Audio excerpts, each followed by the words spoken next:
Hello friends, मैं फिर आपके लिए लेकर आया हूं करंट अफेयर्स की हमारी सीरीज। और उसमें आज हम कई सारे मुद्दों पर बात करेंगे, जैसे सबसे इंपॉर्टेंट है यूनाइटेड नेशंस के बारे में, उसकी सिक्योरिटी काउंसिल के बारे में, उसकी जनरल असेंबली के बारे में और उसके 5 नए टेम्परेरी यानी अस्थायी सदस्यों के बारे में बात करेंगे। साथ ही साथ हम बात करेंगे यूरोपियन यूनियन के बारे में, ब्रेग्जिट्स के बारे में, और हम बात करेंगे इंडेक्सेस के बारे, एक इंडेक्स के बारे में बात करेंगे, उसका नाम है डेमोक्रेसी इंडेक्स। ये इंडेक्स आपके एग्जाम में आता रहता है कि टॉप कौन है, इंडिया की रैंकिंग कौन सी है। तो इन चीजों पर हम आज बात करेंगे। तो चलिए दोस्तों शुरू करते हैं। सबसे पहली जो न्यूज है आपकी वो ये है कि फर्स्ट न्यूज है कि यूनाइटेड नेशन यानी संयुक्त राष्ट्र, यूनाइटेड नेशन की सिक्योरिटी काउंसिल में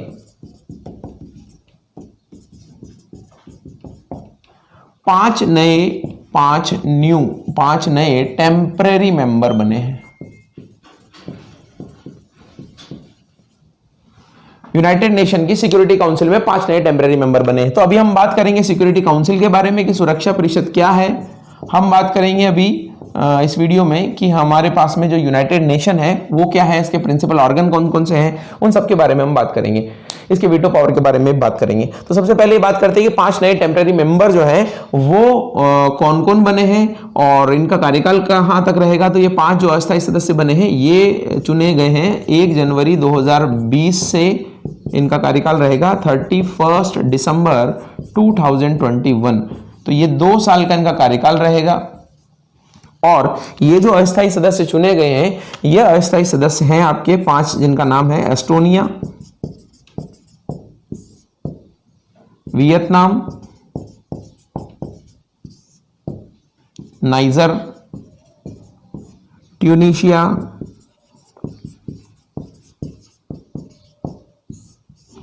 सेंट विंसेंट। तो ये 5 देश के बारे में मैंने बताया कि 5 देश ऐसे हैं जो यूनाइटेड नेशन की सिक्योरिटी काउंसिल में टेम्परेरी मेंबर के रूप में, अस्थायी सदस्यों के रूप में चुने गए हैं। अब ये जो 5 मेंबर चुने गए हैं 2 साल के लिए, 2 साल के बाद इनका कार्यकाल खत्म हो जाएगा, इसलिए हम इनको अस्थायी सदस्य बोल रहे हैं। तो ये जो सिक्योरिटी काउंसिल है इसके बारे में थोड़ा बात करते हैं और हम बात करते हैं यूनाइटेड नेशंस के बारे में कि ये क्या है, तभी आपको ये कॉन्सेप्ट समझ में आएगा सिक्योरिटी काउंसिल का। दूसरा, ये जो 5 मेंबर हैं इसके अलावा भी वहां पर और सदस्य हैं, तो उनके बारे में हम बात करते हैं। ठीक है, तो चलिए यूनाइटेड नेशन के बारे में अगर हम बात करें तो यूनाइटेड नेशन जो है वर्ल्ड लेवल पर एक ऐसी संस्था है जो शांति के लिए स्थापित की गई थी आफ्टर सेकेंड वर्ल्ड वॉर। तो यूनाइटेड नेशन में कई सारे देशों के प्रतिनिधि हैं। इसके बारे में अगर बेसिक जानकारी अगर आप लें यूनाइटेड नेशन के बारे में, इसको आप बोलते हैं संयुक्त राष्ट्र। यूनाइटेड नेशन यानी संयुक्त राष्ट्र। सबसे पहले इसकी स्थापना 24 अक्टूबर 1945 को हुई थी। और आपके लिए ध्यान रखिएगा, क्वेश्चन भी बनता है कि यूनाइटेड नेशंस डे कब मनाया जाता है, संयुक्त राष्ट्र दिवस कब मनाया जाता है। तो 24 अक्टूबर 1945 को संयुक्त राष्ट्र दिवस मनाया जाता है। दूसरा, संयुक्त राष्ट्र दिवस जो मनाया जाता है उसका हेडक्वार्टर, संयुक्त राष्ट्र का हेडक्वार्टर कहां पर है, तो इसका हेडक्वार्टर है न्यूयॉर्क में। तीसरा, इसके बारे में पूछा जाता है कि इसमें कितने मेंबर हैं, तो 193 कंट्रीज जो है, देखिए ऑलमोस्ट वर्ल्ड में जितनी कंट्री हैं वो सारी इसकी मेंबर है, 193 मेंबर्स हैं इसमें।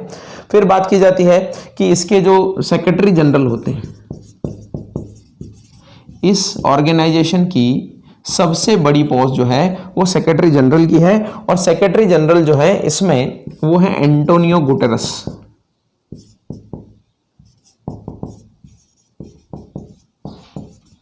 एंटोनियो गुटेरस इस ऑर्गेनाइजेशन के सेक्रेटरी जनरल हैं। इसको आप महासचिव या सचिव भी बोल सकते हैं, सेक्रेटरी जनरल इसको बोला जाता है।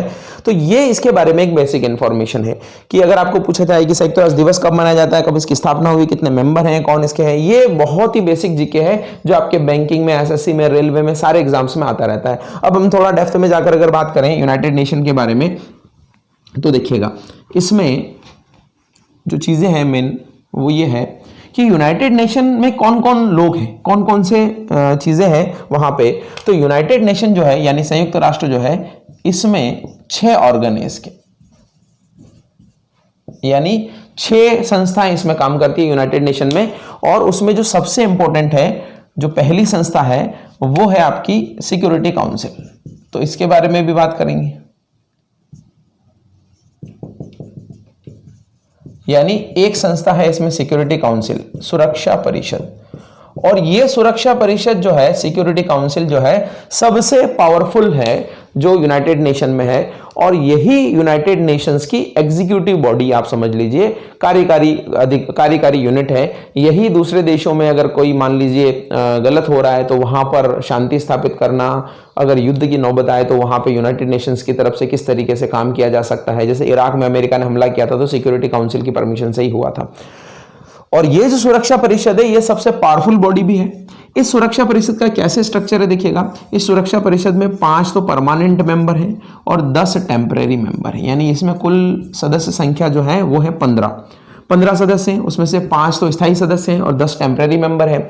जो 5 स्थायी सदस्य हैं वो न्यूक्लियर पावर है और वर्ल्ड में जो शुरुआत में बहुत पावरफुल थे, यूएसए, ब्रिटेन, फ्रांस,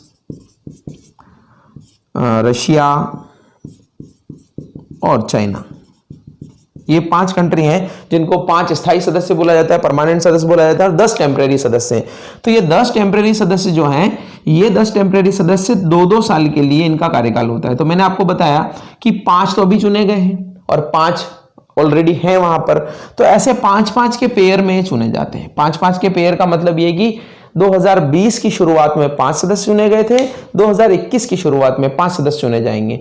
तो 21 में जो चुने जाएंगे वो पुराने वाले रिटायर हो जाएंगे। तो ऐसे हर साल चुने जाते हैं, यानी एवरी ईयर 5 चुने जाते हैं और राज्यसभा की तरह हमेशा चलता रहता है अस्थायी सदस्यों का कार्यकाल।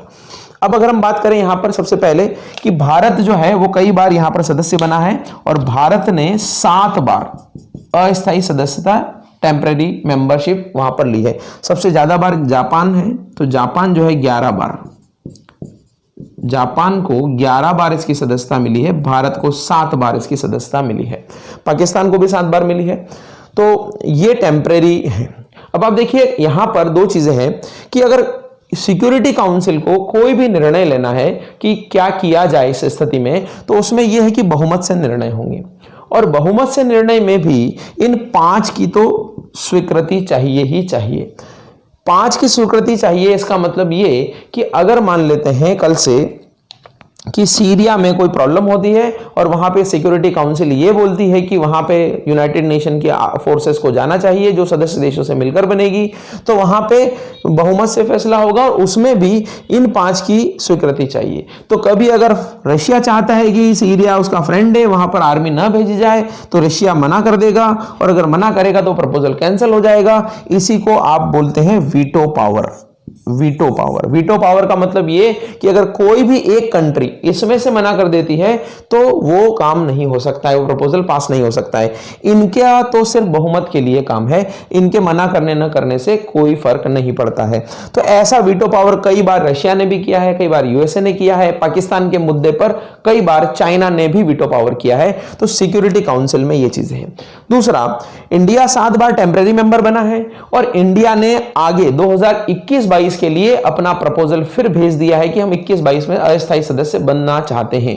तो अस्थायी सदस्य कैसे बनते हैं, एक दूसरी काउंसिल है वो उसको चुनती है, उसके बारे में भी हम बात करेंगे। लेकिन मैं जो बताने वाला हूं जो सबसे इंपॉर्टेंट चीज है वो ये कि 7 बार जो भारत सदस्य बना है, अब ये चाहता है कि स्थायी सदस्यता मिले हमें भी। और चूंकि इतने कंट्रीज है उसमें से केवल 5 को ही आपने राइट दे रखे हैं और उसमें से जितने भी ये हैं उतना तो इंडिया के पास में भी पावर है, या इंडिया भी एक बड़ी इकोनॉमी है, तो इंडिया को भी 5 परमानेंट मेंबर में जगह दी जाए। तो इंडिया के साथ साथ में और भी कंट्री दावा कर रहे हैं परमानेंट मेंबर का। तो इन दूसरी कंट्री ने और इन्होंने मिलकर एक G4 का ग्रुप बनाया है जिसमें इंडिया है, ब्राजील है, जापान है और जर्मनी है। तो कभी ये क्वेश्चन भी आपका आ सकता है कि G4 ऑर्गेनाइजेशन में कौन कौन है। इंडिया, ब्राजील, जापान, जर्मनी, ये 4 देश ऐसे हैं जो ये चाहते हैं कि इनको भी परमानेंट मेंबरशिप मिले। फिर भी भारत ने अभी दावा किया है कि हमें परमानेंट मेंबरशिप भी दीजिए। और दूसरा, ये काफी टाइम से है खैर ये तो, और दूसरा कि 2021 के लिए अस्थायी सदस्यता का दावा तो है ही। इसी के अपोजिशन में कि इन सदस्यों को न बनाया जाए, उसके लिए पाकिस्तान ने कुछ देशों के साथ में मिलकर एक नया संगठन या नया प्लेटफॉर्म डेवलप किया है, उसको बोलते हैं कॉफी क्लब। तो देखिए दोनों चीजें हैं, आप ध्यान रखिएगा। मेंबरशिप मिलने के लिए या मेंबर बनाया जाए परमानेंट, उसके लिए भारत ने 3 देशों के साथ में मिलकर एक ग्रुप बनाया है G4। इसको विरोध करने के लिए, अपोज करने के लिए पाकिस्तान ने कुछ देशों के साथ में मिलकर कॉफी क्लब नाम की एक संस्था बनाई है। तो ये इससे रिलेटेड है, इंफॉर्मेशन काफी सारी है, हम और भी डेप्थ में जा सकते हैं, लेकिन अभी प्रॉब्लम ये आ रही है, मेरे पास जो रिस्पॉन्स आया था वो ये कि करंट अफेयर्स से रिलेटेड जितनी चीजें हैं वो कई लोगों को अच्छी लगती है, लेकिन उसमें ये सारा जी के उनके काम का नहीं है। तो मैंने एक चीज और नई की है कि ये जो मुद्दे वाली सीरीज है इसको तो हम कंटिन्यू रखेंगे ही रखेंगे, यानी कोई भी मुद्दा जो करंट में चल रहा है उसको रिलेट करके हम डेट जी के पढ़ेंगे डेप्थ में, इससे भी ज्यादा डेप्थ में। लेकिन वो अगर सारे लोगों के लिए काम का नहीं है और उनको सिर्फ करंट से मतलब है, तो मैं आपके लिए एक नई चीज वापस शुरू कर रहा हूं जिसमें आपको वीकली करंट अफेयर्स दिया जाएगा। वीकली करंट अफेयर्स का मतलब यह है कि इसमें वही पॉइंट होंगे केवल जो पिछले हफ्ता हुए हैं, पिछले 7 दिनों में क्या इंपॉर्टेंट न्यूज हुई है उसमें पॉइंट टू पॉइंट आपको बताया जाएगा। बहुत ज्यादा उसको डेट से जोड़ के आपको ओल्ड हिस्ट्री नहीं पढ़ाई जाएगी, ताकि अगर कोई बैंकिंग का एग्जाम दे रहा है तो उसके लिए सबसे इंपॉर्टेंट रहेगा कि मेन फैक्ट। और ऐसा पहला वीडियो मैं आज रिकॉर्ड कर रहा हूं तो आपके सामने आ जाएगा, यानी संडे को आपको मिल जाएगा ये वीडियो। और एक और चीज बता रहा हूं दोस्तों कि ये तो वीकली आएगा ही आएगा, और ये जब भी ऐसा कोई मुद्दा होगा तो मैं आपके सामने उसका पूरा पोस्टमार्टम लेके आऊंगा कि अभी क्या चीजें चल रही है, उस स्ट्रक्चर कैसा है। जैसे मान लीजिए नगर निगम के चुनाव होते हैं तो उनके बारे में मैं आपको बताऊंगा कि नगर निगम पूरा क्या है, चाइना पाकिस्तान का कोई प्रॉब्लम है या चाइना यूएसए का ट्रेड वॉर चल रहा है, उसके बारे में मैं ये मुद्दा लेकर आता रहूंगा जब जब ऐसे मुद्दे रहेंगे, और ये तो वीकली आता ही रहेगा। इसके साथ में एक चीज और जो मैं शुरू करने जा रहा हूं वो बैंकिंग के स्पेसिफिक स्टूडेंट के लिए, कि बैंकिंग अवेयरनेस की मैं एक सीरीज शुरू करने जा रहा हूं जिसमें मैं पूरा बैंकिंग अवेयरनेस इसमें ट्राई करूंगा कि आपको मिल जाए, यानी 15 से 20 लेक्चर इसमें होंगे जिसमें आपको बैंकिंग अवेयरनेस से रिलेटेड कई सारी चीजें मिलेगी। और अगर उसमें कोई अपडेट होगा करंट अफेयर्स से रिलेटेड बैंकिंग में तो फिर हम इसमें डालते रहेंगे। तो एक तो आपका वीकली करंट अफेयर्स आएगा, एक आपका बैंकिंग अवेयरनेस से रिलेटेड एक अलग ही लेक्चर डेली आएगा, और ये मुद्दों वाला चैप्टर जो लोग वास्तव में जीके पढ़ने में इंटरेस्टेड हैं, हिस्ट्री, ज्योग्राफी, पॉलिटी, इकोनॉमी, जैसे कल मैंने महाराष्ट्र वाला बताया था तो शायद बहुत ज्यादा हो गया था, विधान परिषद, विधानसभा, लोकसभा, राज्यसभा, तो ये लोग जो नहीं पढ़ना चाहते हैं उनके लिए ये चीज इंपॉर्टेंट है, जो पढ़ना चाहते हैं ये सारी चीजें उनके लिए ये इंपॉर्टेंट है, और बैंकिंग अवेयरनेस जो है बैंक के लोगों के लिए इंपॉर्टेंट है। ये तीनों सेक्शन अलग अलग हो जाएंगे। तो वीकली और ये बैंकिंग अवेयरनेस का सेशन तो आपको मंडे को मिलेगा, मंडे से एकदम स्टार्ट हो जाएगा ये, और ये आपको वीकली सैटरडे की नाइट को या सैटरडे शाम को मैं अपलोड कर दूंगा। तो सैटरडे और संडे आप एक वीक में पूरा, जो एक दिन में पूरे वीक का जीके आप देख पाएंगे, प्लस ये सीरीज तो आपकी चलती रहेगी। तो ठीक है दोस्तों, इसके बाद हम बात करते हैं आगे कि सिक्योरिटी काउंसिल के अलावा और कौन कौन जो है यूनाइटेड नेशन में है। तो सिक्योरिटी काउंसिल के अलावा इसमें मैंने बताया कि 6 ऑर्गन हैं, उसमें से एक है सिक्योरिटी काउंसिल, तो सिर्फ एक। और इस सिक्योरिटी काउंसिल के अलावा और अगर कोई ऑर्गन है तो उनके बारे में हम बात करते हैं। तो देखिए कौन कौन है इसमें।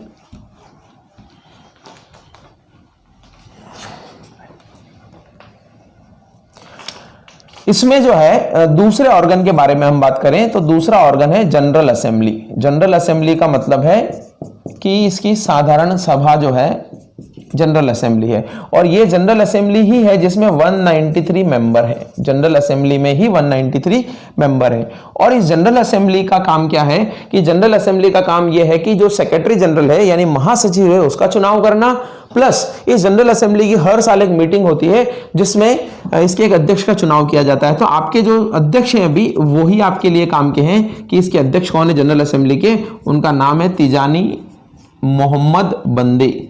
तिजानी मोहम्मद बंदे, ये उनका नाम है, तिजानी मोहम्मद बंदे। 3 नाम नहीं है, एक ही नाम है, ध्यान रखिएगा।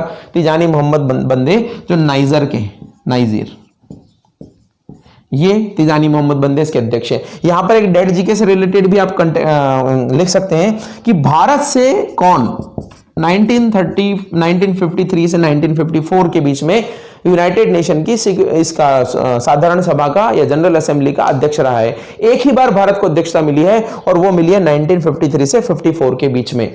तो आप लिख लीजिएगा कि ये नाम है विजय लक्ष्मी पंडित। विजय लक्ष्मी पंडित, विजय लक्ष्मी पंडित जो है 53 से 54 के बीच में यूनाइटेड नेशन की सिक्योरिटी काउंसिल की अध्यक्ष रही थी। तो ये सिक्योरिटी काउंसिल है। इसके अलावा इसके क्या ऑर्गन है उसके बारे में थोड़ा बात करते हैं। तो देखिएगा यूनाइटेड नेशन की सिक्योरिटी काउंसिल, यूनाइटेड नेशन की जनरल असेंबली। फिर देखिए इसमें जो सबसे इंपॉर्टेंट ऑर्गन है वो है आपका international court of justice, international court of justice, यानी इसको हिंदी में आप बोलेंगे अंतरराष्ट्रीय न्यायालय।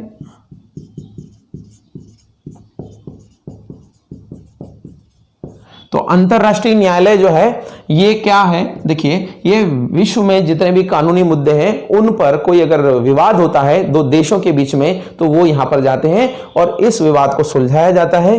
तो अंतरराष्ट्रीय न्यायालय जो है इसका हेडक्वार्टर जो है हेग में, आपको पूछा जाता है, हेग नीदरलैंड में इसका हेडक्वार्टर है। इसमें टोटल 15 जज होते हैं, जजेस जो है इसमें 15 हैं।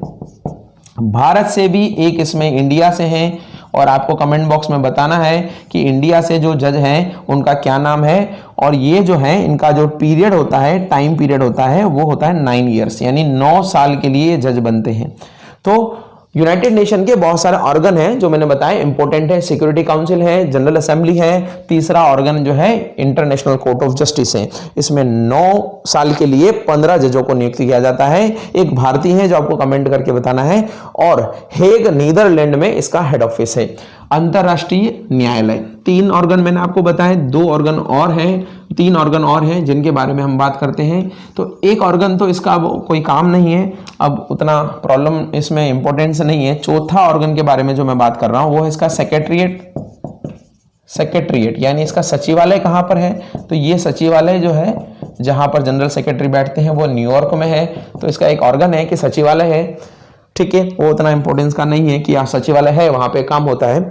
इसके बाद में इसका जो है economic and social council, economic and social council जो है यानी आर्थिक और सामाजिक परिषद, आर्थिक और सामाजिक परिषद, ये इसका चौथा ऑर्गन है, 5वां ऑर्गन है। और आर्थिक और सामाजिक परिषद का काम क्या है, विश्व में आर्थिक और सामाजिक मुद्दों पर प्लेटफॉर्म प्रोवाइड करना, कई सारे सम्मेलन सभाएं करना।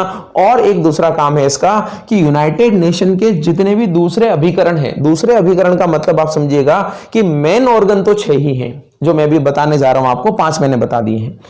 मेन ऑर्गन तो 6 ही हैं, लेकिन इसके अलावा भी कई सारी संस्थाएं हैं जिनका नाम आप सुनते रहते होंगे, वो यूनाइटेड नेशन से कनेक्टेड है। तो यूनाइटेड नेशन के अधीन वो काम करती हैं, लेकिन यूनाइटेड नेशन के प्रिंसिपल ऑर्गन नहीं है, यूनाइटेड नेशन से जुड़ी हुई है, यूनाइटेड नेशन की स्थापना के बाद में उनकी स्थापना हुई है। तो उनमें क्या करना है, इनको कोऑपरेशन बिठाना, यानी उनमें सहयोग करवाना। जैसे आपने सुना होगा यूनिसेफ, यूनिसेफ आपने सुना होगा, यूनेस्को आपने सुना होगा, WHO वर्ल्ड हेल्थ ऑर्गेनाइजेशन आपने सुना होगा, लेबर ऑर्गेनाइजेशन, WHO का नाम तो आजकल बहुत चल रहा है कोरोना महामारी के कारण। और ILO जो है लेबर ऑर्गेनाइजेशन है, कल 1 मई था और 1 मई को वर्ल्ड लेबर डे यानी विश्व मजदूर दिवस मनाया जाता है, तो ये इंटरनेशनल लेबर ऑर्गेनाइजेशन है। तो ये कई सारे अभिकरण है जिनमें कोऑपरेशन करना। तो आर्थिक सामाजिक परिषद है यूनाइटेड नेशन की है। और इसके बाद में जो 6th ऑर्गन है, जो लास्ट वाला ऑर्गन है जो मैं आपको बताने जा रहा हूं, वो है आपका इसका ट्रस्टीशिप काउंसिल, ट्रस्टीशिप काउंसिल।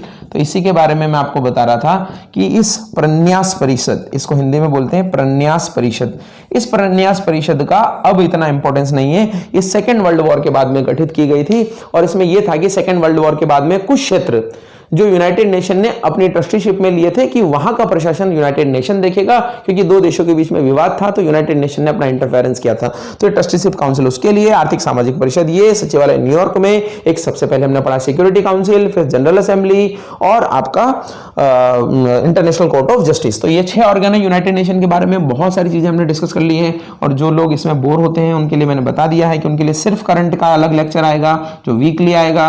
अगर आप अच्छा रिस्पॉन्स रखेंगे तो उसको हम जो है डेली भी करने का ट्राई करेंगे। सबसे पहले हम ये बात करते हैं यूनाइटेड नेशन के बारे में हमने बात की।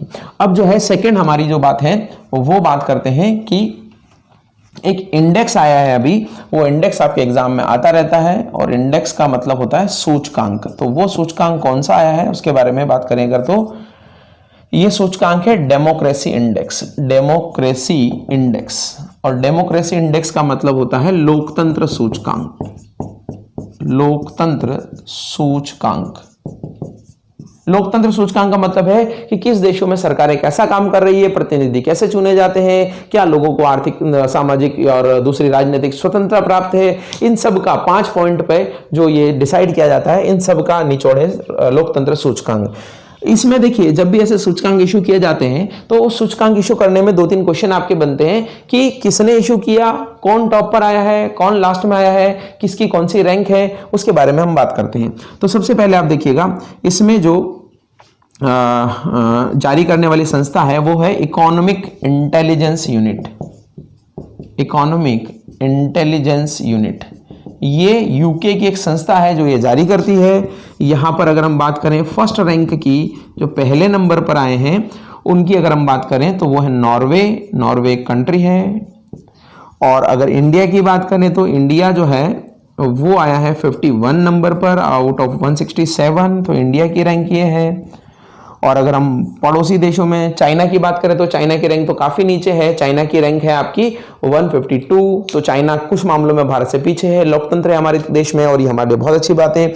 और सबसे लास्ट में जो आया है 167 पर आया है, आपको पता होगा नॉर्थ कोरिया, क्योंकि नॉर्थ कोरिया में कोई भी लोकतंत्र नहीं है। तो लोकतंत्र के मामले में सबसे कम जो है वो आया है नॉर्थ कोरिया। और इंडिया 51 पर, फर्स्ट रैंक नॉर्वे की है। ये सारी चीज़ें जो है आपके लिए इंपॉर्टेंस की हैं, ठीक है। और ये सूचकांक आते रहते हैं दोस्तों, तो आप ध्यान रखिएगा। डेमोक्रेसी इंडेक्स कौन जारी करता है, किसकी फर्स्ट रैंक है, कौन जो है इंडिया की रैंक कौन सी है, सबसे लास्ट में कौन है। इसके बाद में देखिए एक छोटा सा मुद्दा और है, उसके बारे में हम बात करते हैं। तो वो मुद्दा है आपका ब्रेग्जिट का। ब्रेग्जिट ये अभी लागू हो गया है, इससे रिलेटेड करंट के क्वेश्चन बनेंगे आपके। तो ब्रेग्जिट के बारे में बात करते हैं। सबसे पहले तो करंट से रिलेटेड क्या इंफॉर्मेशन है इसमें। और ब्रेग्जिट का मतलब होता है ब्रिटेन एग्जिट। Britain exit. और ब्रिटेन कहां से एग्जिट हो रहा है?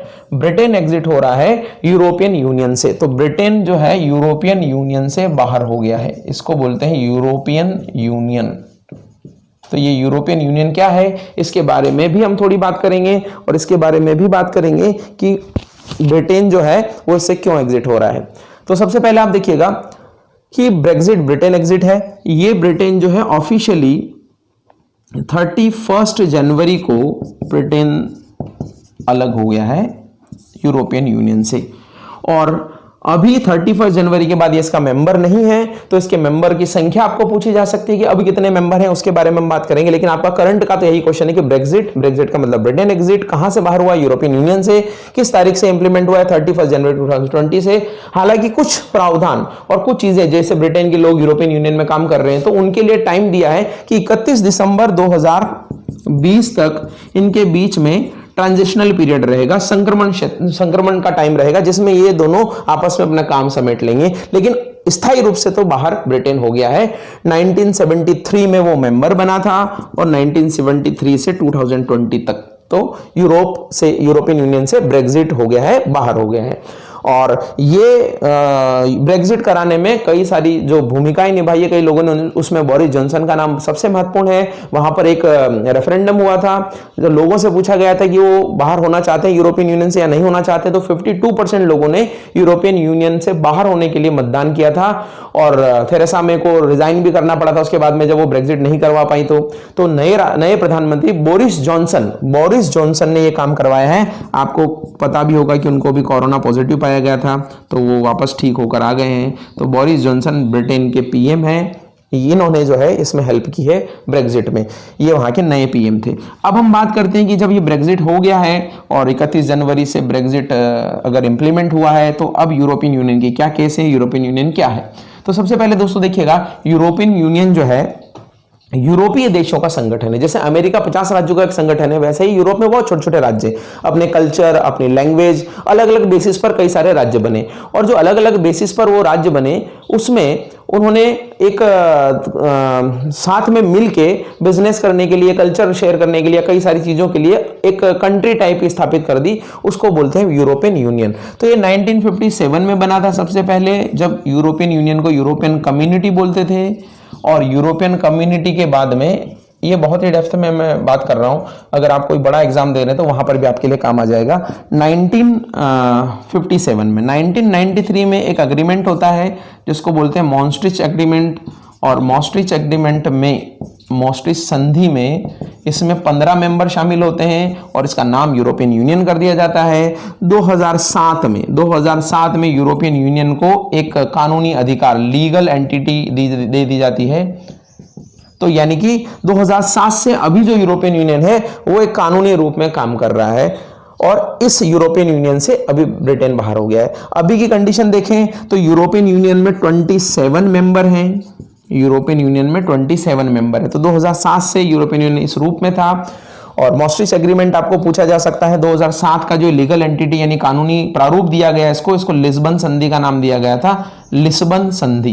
तो लिस्बन संधि से 2007 से यूरोपियन यूनियन अपने अस्तित्व में आया। उससे पहले 15 मेंबर थे इसमें 1993 में, अभी 27 मेंबर है टोटल। तो अभी ये करंट का क्वेश्चन आपको पूछा जा सकता है कि यूरोपियन यूनियन में कितने क्वेश्चन है।